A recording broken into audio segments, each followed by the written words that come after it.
Good afternoon, everyone. Thank you for joining us this afternoon for what is our inaugural virtual webinar workshop for City Women's Network. For those of you that don't know me, I'm Uma Creswell, and as of 5 hours ago, I am now the president of City Women's Network, so you're very welcome. Just a quick introduction about CWN. For those of you that know us, and even for those of you that are listening to us for the first time and joining us for the first time, we've been a network that's been very much a physical, meeting in person, shaking hands, hugging, clinking glasses type of network. And actually our world, much like yours, has come to a dramatic halt. So we've had to adapt very quickly over the last 2 weeks. And as a board, we have now moved our whole network and platform virtually to Zoom and to webinars. So all of our future events, which will be learning events and interactive events, will be delivered through the technology platform that you're now seeing us on. So you're all very, very welcome. And this will be the first of a series of events that will be running virtually. So there seems to be no better way than to kick this off with one of our ex-board members. Tracey was a board member until about six hours ago, but Tracey is a trusted business advisor. This is Tracey Groves. She's an expert facilitator, an executive director, an educator, a critical friend, and an aspiring business speaker. And Tracey has deep consulting and business transformation experience working with boards and senior business leaders. She's formerly a forensics partner at PwC, where she led and ran her own consulting practice, and she's now running her business called Intelligent Ethics. Tracey helps leaders think differently about responsible business, purpose, trust, diversity and inclusion, and behaviours and culture as drivers of high performance and enablers of resilient organisations built on integrity and respect. Tracey is a Financial Times Champion of Women in Business in 2018 and 2019 and has won many awards for advisory work and focus on gender diversity and inclusion. And of course, Tracey is a familiar face to those of us who know her as CWN. As I said, she was a board member up till a few hours ago, and now she's very much a valued part of our member and network moving forward. And she does this all in her spare time. So Tracey, thank you so much for joining us and being the first to launch our inaugural virtual webinar. Over to you. Brilliant. Thank you so much, Uma. What an introduction. I feel quite honoured and really pleased that we're here today, albeit in very challenging situation and circumstances, but actually what a better way to celebrate the resilience and the determination of City Women Network by holding this online seminar. So today is all about fostering inclusion in a world of social distancing and self-isolation. And it just felt like such a really contemporary topic for us to delve into today.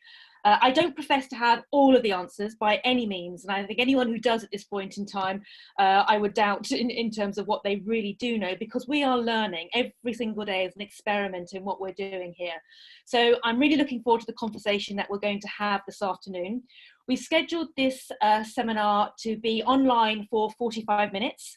That's our target duration, of which 35 minutes will be led by myself with some questions that I'll pose as we go through the session. And also we'll be using the poll functionality as we go through the session, and also the chat function as well. We're not going to use the Q&A, so you'll see the Q&A button at the bottom there. Don't use that. If you'd like to raise anything as a question as we're going through, please use the chat functionality. And as and when we do go to the poll, that will be very clear as well.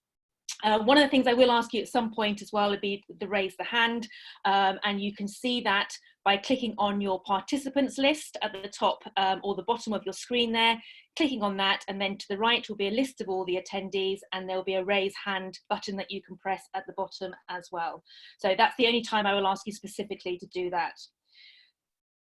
You are all on mute quite specifically because we do have a number of you online at the moment, well over 30 people. So we've quite deliberately made this so that you will be on mute, and we all are also recording the session. So those of you who are members of CWN will be able to access this afterwards, which is great because I know many people are extremely busy, not only with work, but with many other responsibilities and caring responsibilities at this point in time. So everyone will be able to access this who are members of CWN in the future. So without further ado then, I'm going to start off and kick off by talking about exactly what we're going to cover this afternoon. And the session today is going to focus on three key things. What are the choices and decisions that face in the world that we are very much living in now? So a very uncertain, a very complex and fast moving world where we are being forced to be in isolation and distancing ourselves from each other. And as the narrative to the webinar really explained, that's very counterintuitive to who we are as human beings. And what impact does that have? And what are the complexities associated with that?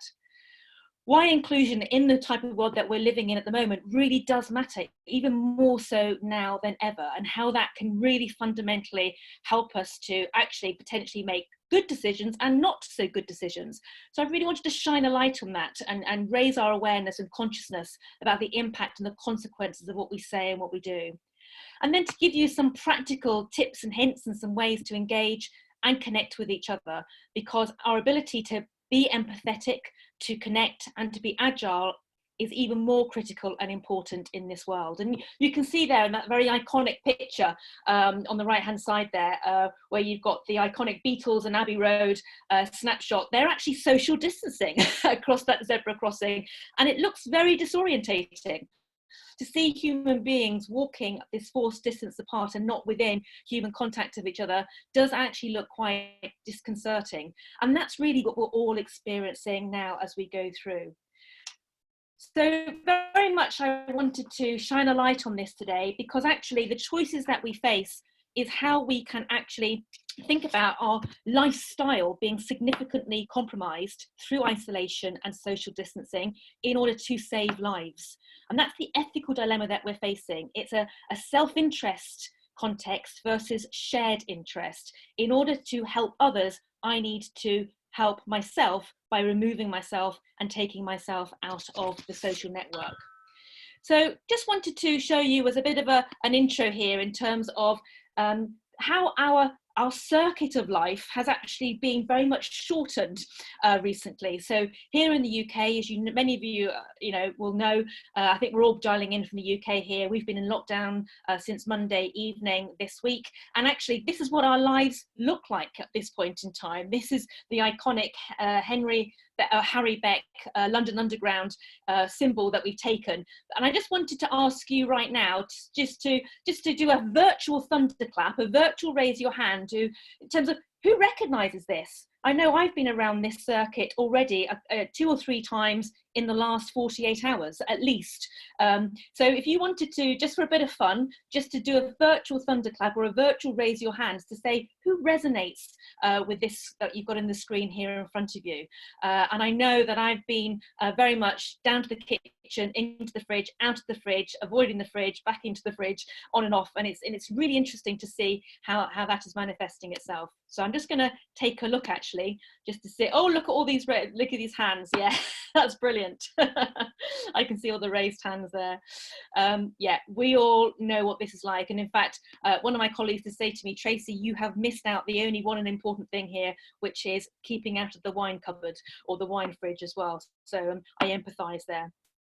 So let's move on to the first part of the session this afternoon about our choices, the decisions we make, and why inclusion really matters. Okay, so the first thing I wanted to talk about are the choices that we are now facing. This is something that if I'd asked you these questions 2 weeks ago, you would have thought, what planet is Tracy talking from? And these are the things that which we're now having to grapple with. Is it wrong to stockpile food? Is it wrong for me to go and buy 10 boxes of paracetamol to protect my family? Is it wrong for me to go and, clear the shelves of pasta, chicken, or toilet rolls, or whatever it is that we're seeing being depleted? And if it is, why is that? Why is it wrong that we are looking to protect and nurture and survive in the very threatening world that we're now living in? And how do we decide who lives or dies if we run out of intensive care beds here in the UK? It's a very real possibility that we may have to decide who we save and who we don't save. And that's a really difficult place and a heart-rending place that we're placing our critical care workers and the decisions that they need to make. How do we prioritise those at risk? Cancer patients who have coronavirus, who do we know who's more likely to benefit from the treatment? And actually, when and if this ever ends, and I hope it does, then what? Actually, what's going to happen? What's going to emerge as the new world as a consequence of what we've been through? And what would be the next right things to do? Not only to prevent the next pandemic, but actually there's even greater threats of crisis out there, such as climate and environmental catastrophe. So these are some of the questions that the leaders that I'm working with are really having to face up to and stand up to. And I know there are many people who are at risk from the at-home policy that the government has now really compelled us to do. There are people who are threat of domestic violence, who by staying at home are now under increased threat of attack. There are up to 2 million children here in the UK who are just on the verge of social care intervention through domestic violence or through some form of abuse. What does that mean by forcing them to stay at home? And what about the mental health consequences for those individuals who are most at risk through self-harm or even suicide? What are we doing by forcing them to stay at home and not be able to get outside and do the things that they need to do? So these choices are really complex. There is no simple right or wrong answer, because the decisions that we make at a time of disorder and a time of uncertainty is huge. So lives are at stake here. We're not talking about just lifestyle, it's human lives that we are at risk of losing. We don't have the complete picture. Data is incomplete. And this is something which is really unsettling and unnerving for those leaders of that. And that includes every single one of us here, having to make choices in our lives about what we do and what we don't do. The situation is fast moving, it's very, very complex, but we actually need, both as a nation and collectively as countries, we need to make decisions collectively and quickly. And that's a really challenging thing to do. And we've seen different political and government leaders taking the stand and making decisions both independently, but also wanting to do it collaboratively as well, because every decision we make will have consequences. It's not just the short-term impact of what we're doing today, it's the longer-term impact as well. So decision-making in a time of disorder takes on a very unique shadow in terms of not only what we're doing, but why we're doing it and the consequence of us doing it as well. So why do we find it hard to make good decisions? So here you've got the image of a number of people trying and queuing and not completely disregarding social distancing and wanting to get in there and from a supermarket perspective ensure they get their provisions. We've got people out. This picture was taken last week and I didn't personally take it, you'll be pleased to know. I was observing the rules, but this was, you know, from Richmond Park, I understand, where people are out there celebrating Mother's Day, being with their loved ones and potentially putting not just their own lives at risk, but everyone else's as well. And here we've got, you know, Wales just saying, you know, people are flocking to caravan parks, holiday homes. They're saying, let's go out to the rural communities. It will be safer there. I'll go and stay in my caravan or my holiday cottage. And as a consequence, rural communities are being overrun with city dwellers who are thinking it's the right thing to do. So we actually are finding it really hard to make good collective decisions. The ability for us to do shared interests, so to be inclusive in our thinking, is quite intuitive, because actually we are hardwired to think about ourselves, especially when we are under threat or under attack. So I wanted to pause there for a couple of minutes to give you a rest from my voice and to ask you a question. So to use the chat function that you've got there on your screens and to ask you for your thoughts about why do you think we find it so hard to make good decisions? Why is it hard for us to stay at home? Why did we disregard the social distancing rules? Why have we disregarded the ability to isolate and to protect not just ourselves, but those of others? So I'll just wait for a minute or so to help to give you some time to have a think and then to write in some thoughts in the chat box, and then I'll read a couple of those out before I move on.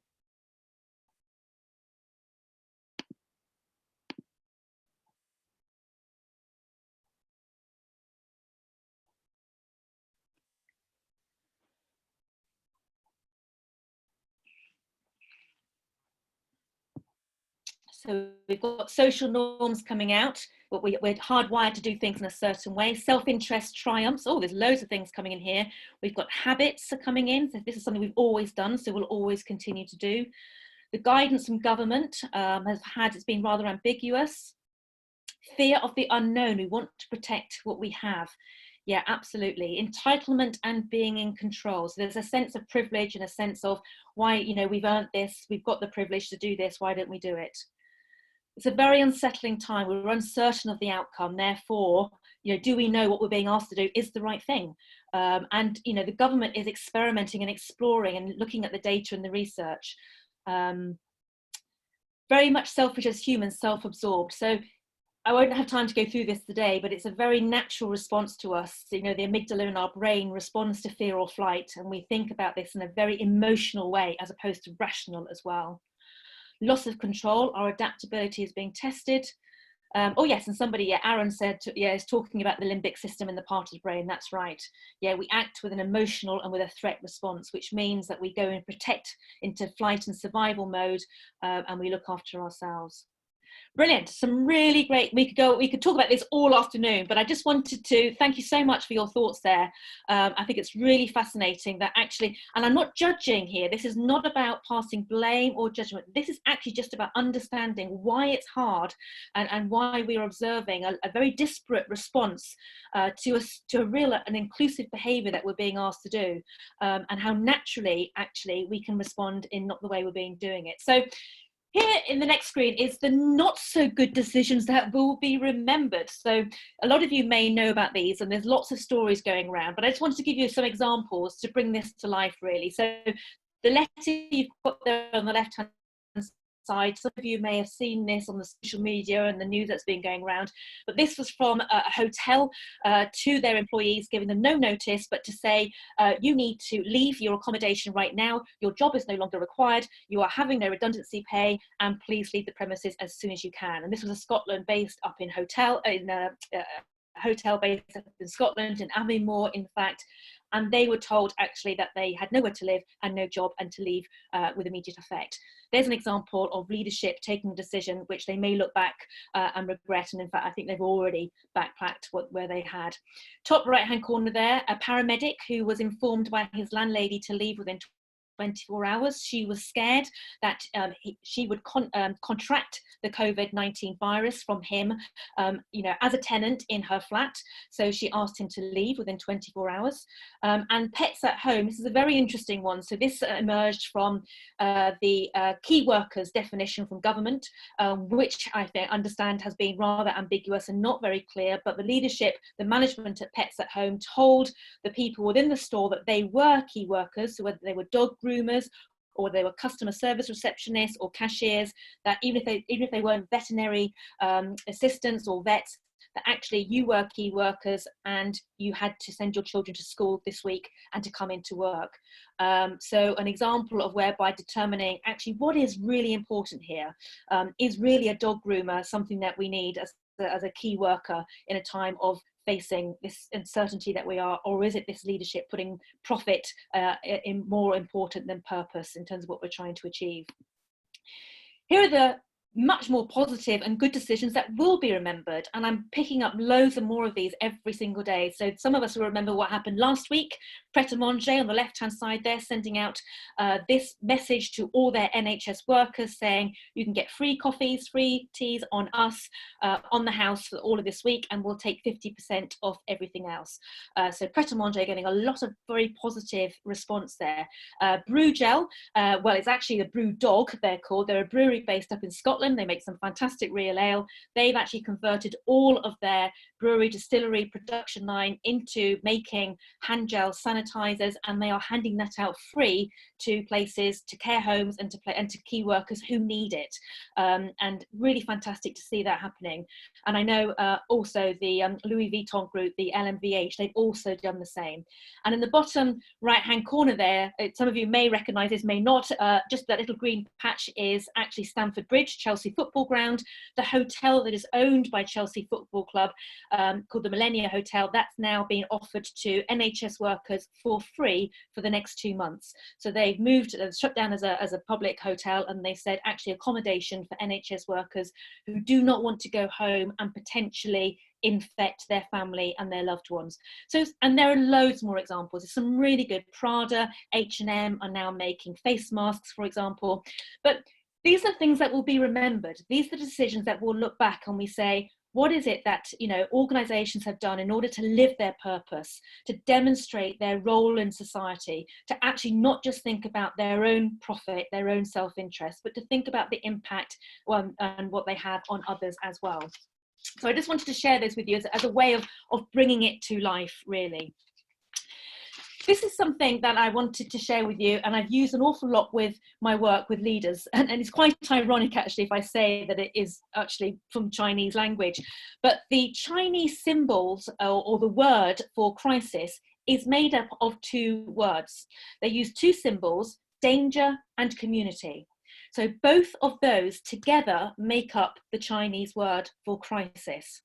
Now that just actually for me manifests itself and actually how we as leaders can actually perceive and interpret anything which is coming to potentially impact or threaten our survival. Because with every piece of danger or threat or stress, anxiety that we're facing as business leaders and as organizations, we have the ability to turn that into an opportunity through our mindset, through our beliefs and our value system, and to think about, well, actually, how are we going to respond to this in a way that is enduring and that is sustainable? And as I say, it's quite ironic that it is, you know, given what we're experiencing with COVID-19, that it's from China, but it's a fantastic way to look at this, to say that every piece of crisis that comes, it's the resilience and our ability to pivot in that moment and to turn it around and potentially see what good that can come out of it. Because actually that ability to pivot is what this is talking about, and being human is what it takes to be inclusive. What I've got there on the screen are three very important and very challenging questions to ask ourselves, which really bring cognitive clarity, and as a consequence of that, bring connection and purpose to who we are and what we do. So the first one is on the left-hand side, is what we say, actually, what we identify as truly important. What are the big questions that we should be asking ourselves? This is not about meeting our targets. This is not about profitability. This is not about short-term gains and wins. This is a long-term game that we are playing. So what is truly important here? Lives, saving lives, or lifestyle? And the second one is, why? So what? What are we going to do? And why are we going to do that? So really important in terms of understanding the intrinsic motivators of our actions and our behaviors. So really examine ourselves about what is motivating us to behave in a certain way. And then finally, how we make others feel as a consequence of doing this. Is it going to actually achieve positivity in terms of a good outcome and hopefully not negative or harm? And those alignment of those three things, what we say, what we do, and how we make others feel, come together to bring, as I say, a congruence and a coherence about who we are as human beings. It's, you know, integrity comes from the Latin word integris. It means whole. And actually, when we say one thing and we don't do it, or if we say and do, but then as a consequence, the impact is not so good, there's a dissonance. There's a tension, there's an inherent feeling of mistrust. And that's exactly why we are feeling so uncertain, because actually the pace and the shifting around that's happening in terms of what's being said and what's being done and how we're feeling about that is not being aligned, because it's really, really hard. So I'm not saying that actually this is easy to do. What I'm saying is we need to raise our consciousness and be much more aware of all these three factors, because that's actually what makes us human. So this gap, which I've talked about, doing what we say, and actually as I'm thinking about the consequence of what we do, this gap is hard, and it's just got even harder. It's got harder because we're now having to do it virtually. We're now having to do it, you know, counterintuitively by being removed from each other, which is so removed from how we operate as communities, as families, as organizational teams. And I've identified the three things here that, you know, through the research that we've done and through evidence, that actually what we need to do even more so than ever is to focus on empathy and connection and agility as the key things that bind us together. And I've based this on, there's huge amounts of research out there, whether it's from the McKinsey diversity reports or if it's from leadership development and behavioral science. But actually, it's these very human things that we can use in the moment for the right reasons. So based on authenticity and integrity, that will make a difference. Because integrity today is actually being threatened more so than ever. If we think about inclusion in its broader sense, this is beyond, gender or even ethnicity or even cognitive inclusion. This is actually about people who don't feel confident about using technology. This is about people who, have significant caring responsibilities and are not able to work from home. They may have the technology to do it, they may be able to be set up to do it, but because now we have children at home, we have elderly or vulnerable people, they have a sense of responsibility that they need to execute. It's actually about those people who do not want to be bombarded and attend webinars and receive the emails. It's actually really putting a lot of stress and strain about what are the priorities and making it even harder to do.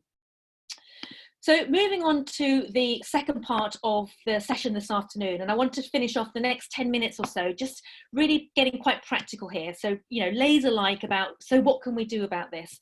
And as I say, there is no perfect solution or answer to this, but actually anything and everything that we can do to make ourselves be much more cognizant and much more alert and vigilant to our levels of empathy and connection and our ability to be agile. And I'm constantly challenging myself about how I am responding and reacting to what's happening around me, but most importantly, how I am reacting as well, because it's so important to be mindful at this time of anxiety. So I wanted to show you this piece of research, which I thought was brilliant because it came out last year. This is before any of this even started. And it just in a nutshell, just, summarizes and very visually tells us about the challenges of working remotely. So this is when people were doing it voluntarily or they were doing it because they were able to do so and they had a flexible structure so that they were able to do this. And even then, just looking at seeing some of the challenges, these are all very different inclusion attributes, which up until now, maybe we may or may not have been aware of, because actually this is now being forced upon us and it's being magnified to a much greater degree than we thought in the past. So, there are some people at this point in time who are trying to work from home who don't have reliable Wi-Fi. And what does that mean for them in terms of their ability to participate at work, to contribute and to fulfill their role? It's very challenging and we need to be thinking about all of these things all of the time. So let's start off then by looking at the first piece of empathy. And I apologise for the photographs there on the right-hand side, but I really wanted to, well, I don't apologise, actually, they're nice photographs, apart from they're all of me. But then, you can see me there with my sister in the top right-hand corner. That was taken of us a couple of years ago in Gibraltar. She lives over in Spain, very worried about what they're going through at the moment. There's a picture there of my mum in Norwich last summer. I think she looks beautiful. And there's my wonderful husband in the bottom right-hand corner. And as soon as you put those human faces, those human relationships, and those human stories on the screen, we have a very different emotional response to what I'm saying, what you're reading on the screen, and how now I am feeling seeing those pictures. And we need to be able to understand one another in order to connect and to really build these human bonds and rapport. And empathy, and this is why things such like, video conferencing calls, being able to FaceTime your mum or video WhatsApp her, it's so important that we're able to respond and see the gestures, see the facial cues which are coming on in terms of people being happy or not so happy, being stressed or feeling tired. Because cultivating empathy comes from being curious about each other, about learning about who we are, what's going well for you today, what's not going so well, what's challenging you, did you sleep well, what's going through your mind, what are you proud of that you've achieved? Because those stories, the way that our brain is wired, is really geared up to remember those. They will resonate. You'll remember the fact that that's my mum in Norwich. You'll remember the fact that there's Leah, my sister, who's 5 years younger than me, but four inches taller, which is outrageous. And it's that human connection, that human response that really galvanizes the sense of energy and the sense of rapport and connection, which you can't get when you just hear something that is disconnected and remote from each other. So I really encourage us to think about how we can build humanness or humanization into how we interact with others. So, you know, the emails that are flooding our inbox at the moment, just think about, actually, would a phone call be better? Or if it's not a phone call, a face-to-face over the screen using video. Anything that we can do to make this more human and more personal. Connection, the second part I wanted to talk about, which is really about how we can kind of relive those unplanned moments of connection you get in the office by just walking down the corridor on the way to the bathroom or by the water cooler. Don't have that anymore. You may get it on the way down to the fridge or doing the temperature if you leave somebody on the stairs or in the hallway, but you may be on your own. And so how can we recreate those unplanned moments? So we need to think about how we can actually touch in and have touch points with each other, because what we have, and I talked about on the screen there, you can see the face-to-face piece has the power to reveal what we have in common, and it builds trust through the release of oxytocin. And some of you may be aware of this, but that chemical is sometimes called the cuddle chemical. And when we look at each other's faces and when we start to bond and connect with each other, it's the same chemical that mothers produce when they're breastfeeding their children. And there's an awful lot of research that's gone in terms of how that actually can be. So it's been known as the female chemical or the female response. But actually, in the work that we do in organizational trust and building relationships, people have recognized that actually it actually generates feelings of attachment.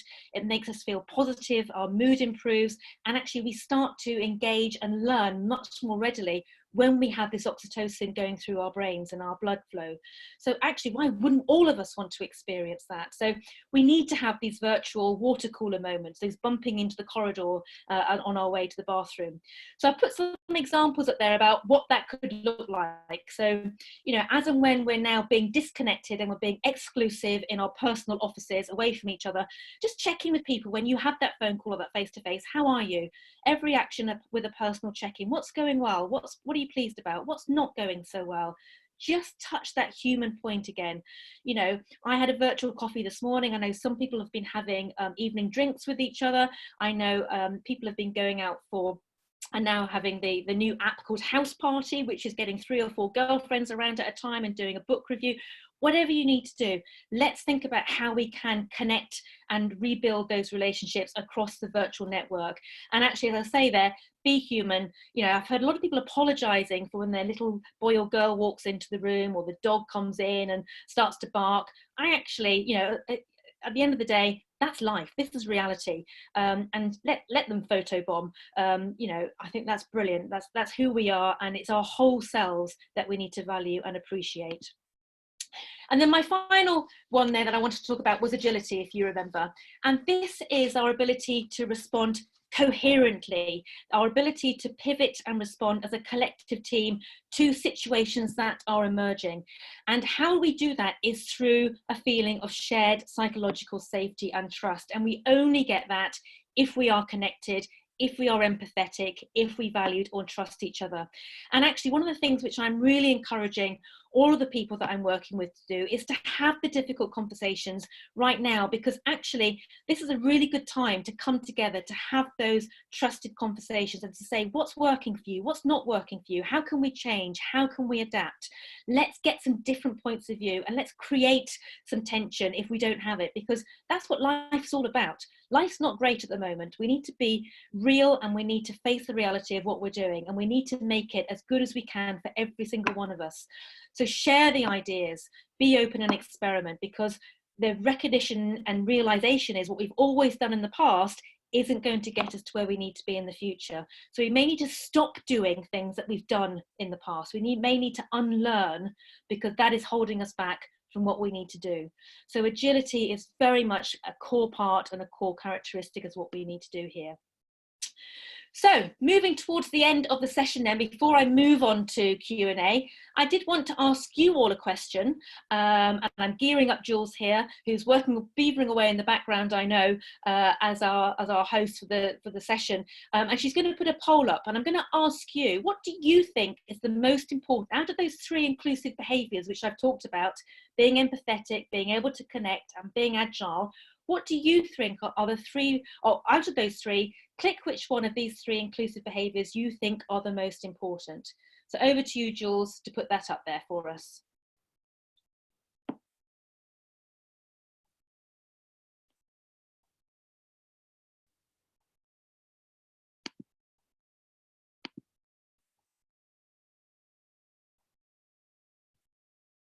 No, I can't see it coming, Jules, maybe not. Not to worry if we can't. It's up. People have already responded to it. I think we... Oh, good. So we've had 38% with empathy, 50% connection, 13% agility. 50% connection? Yes, 52. Really? Ah, good. Sorry, obviously I can't see it because I've got my screen share on. That's probably why it is. Really, so that's really interesting. So connection being, yeah, it's this humanization. And in fact, there's a book here I'm going to recommend. I don't know if, hopefully we might be able, can you see that, Jules? Yes, I can, Tracy. Brilliant. Good. Yeah. So this is a really good book, Rehumanizing Leadership. It only came out literally 3 or 4 weeks ago. I went to the book launch, and it's all about putting purpose back into business. It's a brilliant book, Rehumanizing Leadership. Came out from Duke University. I do a lot of work with them on leadership development, and it's using purpose and empathy to improve organizations and the world. And it's a great, we've got some time on our hands now to invest in our own personal development and professional learning. And if you're looking for something to read, this is all about human connection, and it's all about placing human purpose and inclusion at the heart of who we are. Good, brilliant. I didn't mean to plug that book, but it just came out at me and I just happened to have it here. So it's a great book. So in summary then, being inclusive means we have to slow down. This is such a key learning that I have personally taken on board and still need to do all of the time. And right now is the time to do it, because we have been living at an enormously fast pace, and actually we are being forced to put that brake on and stop and think. And this quote, which I've got up here, is a fantastic quote, and it's not from this time at all. It's from a piece of research that was done over in the US last year in 2019. It's all about moral leadership as opposed to formal leadership, and moral leadership being around influence, around empowerment, and around trust. And Dov Seidman, the author, who I know very well, he said, when you hit the pause button on a machine, it stops. But when you press the pause button on a human, they start. They start to reflect, they start to rethink their assumptions, and they start to reconnect with their most deeply held beliefs and to reimagine a better path. And that for me is such a wonderful synthesis of where we are being forced to be, and let's give ourselves permission to stop, to pause, and to really start to think, because actually thinking is really hard. Let's not just think of ourselves, but think of others. And that's why inclusion is even more important today than it was 2 weeks ago. And I'm not saying it wasn't important 2 weeks ago. I just think it's got a hell of a lot harder, excuse my language, and a lot more of an opportunity for us to really create a difference. But this pause button, I think, is a great way to look at it. So that's me. I've come to the end of the formal bit of the presentation. I have loved talking this through with you. I could do this for the next 4 hours and still have plenty more to talk about. And also, I would love to hear some more of your voices and your thoughts and observations as well. But our time is limited and we've got enormous demands on our time. So there's all my details. If you'd love to connect with me after the session this afternoon, I would be delighted to get in contact with you. But what I have done is left some time now for any questions. So I'm going to open up my question box, my chat box here now, and I'm going to see if there's anything coming through.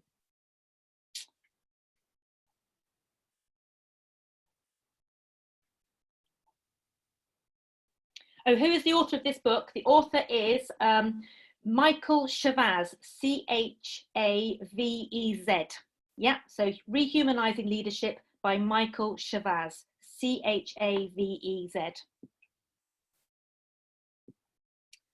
Thank you, Aaron, for that content. Empathy, connection. What did you think? What did I think was the most important out of those? Oh gosh, I love that when the exam question based back on me. So out of those three, I mean, I genuinely think they are an ecosystem, if I can put it like that, and I'm not bailing out of the question. They are all as important as each other. I do think the ability to look at all of these independently and then together makes them coherent. And I think at the risk of losing any one of those, then the lack of authenticity could potentially shine through. So if you are reaching out and trying to be connecting and trying to develop a human bond and a connection, but then at the same time you're not being empathetic through not being curious or asking how people are, but then not listening to the answer. I see that quite a bit. So people just literally going through the motions of feigning interest or curiosity about somebody else, then, you know, our guts, our instinct will tell us that person is not genuine. So I think actually all three of them are equally important, and we need to work at all of them at any one point in time, because at any point in time, one of them will be really critical and needed.